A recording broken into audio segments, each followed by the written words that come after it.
Welcome to DWBI Adda channel. Please subscribe for latest training videos.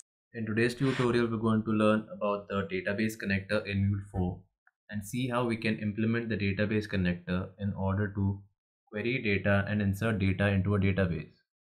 So let's get started with our first flow. We'll create a flow to fetch data from a database. So let's add a trigger for this flow. We'll use an HTTP listener. Next, we'll add in a database connector.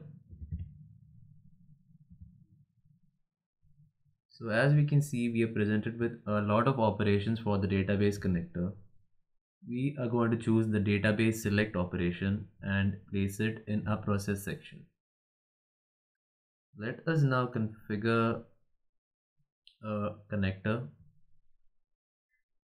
So I will be connecting to a MySQL database.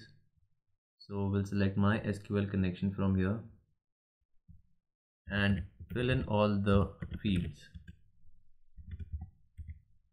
Make sure these fields correspond with your database configuration in MySQL. Click on OK. And I've created a table called students in my local MySQL database. We'll query all the results from our table. Next, we'll add in a transform message to transform our data into JSON format.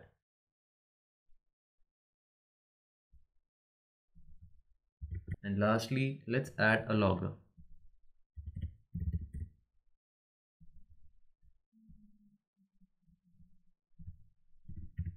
So we are done with the configuration of our select flow. This flow will basically fetches all the results from our students table in our AnyPoint database.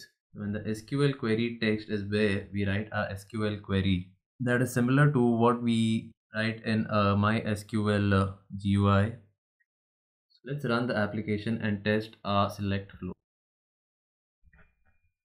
So as you can see here, our select flow is working fine and all the values, all the rows stored in our database tables have been returned by the server. So this is for querying the entire table, but if we wanted to select a particular row from this table, let's say we want the information regarding only Rahul, so we can change our query depending on our requirements.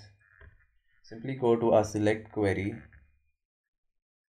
and put in, this should return only one object back to the server whose column first name stores the value Rahul. Let us save and run this application again. As we can see here, only one object is returned by the database whose column first name matches our query. That is how we can play with the select operation of our database connector and how we can modify our queries to best suit our needs. So in the next flow we'll be creating is going to be one to insert an object or a row in our students database. Let's create another flow. We'll use the listener for our trigger. We'll call this flow as insert.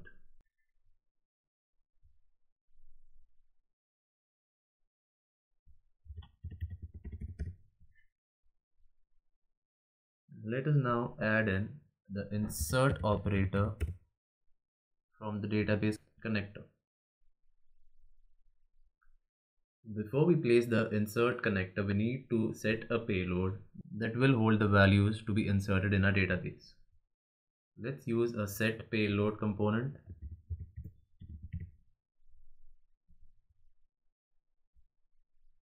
And we'll set the payload to an object matching the fields of our table.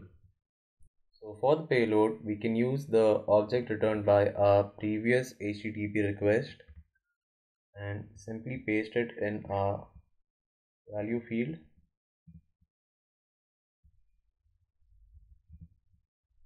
And we will have to change the ID students column to a different value since The ID students column is the primary key of our table and it cannot take non-unique values. So once our payload is set, let's configure our insert operation. We'll use the same configuration from before from the select operation, and let's specify the SQL query for inserting a row in a table students. So as we can see here, I've written the query for inserting a value in our table students. So these are the input parameters that we need to specify here. So this is how we specify our input parameters that will be used in our SQL query. So ID will refer to payload.id students, first name will refer to payload.firstname, and so on and so forth. So we are done writing the insert query. Let us now add in a transform message and a logger so that we can return a success message back to the server. So we'll just set the output to, so this is what will be displayed back to the server once our insert operation has successfully completed. Lastly, let's just add a logger here. So our insert flow is ready for deployment. So let's run the application and see how it works.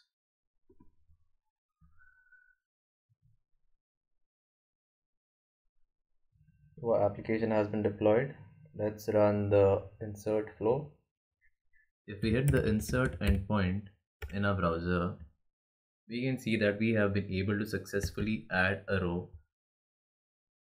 So if we go back and query a table for the newly added object, if we run this query, we should be able to see two objects now. So let's see what our select query returns. As we can see here, our select query returns two objects. The first one is the original object stored in the table, and the second one is the object we've just added to our table. As we can see, the ID matches the ID that we specified in our insert operation. So that's it for today's tutorial. Hope you guys have learned how to insert and retrieve data from a database using the connectors in Mule4.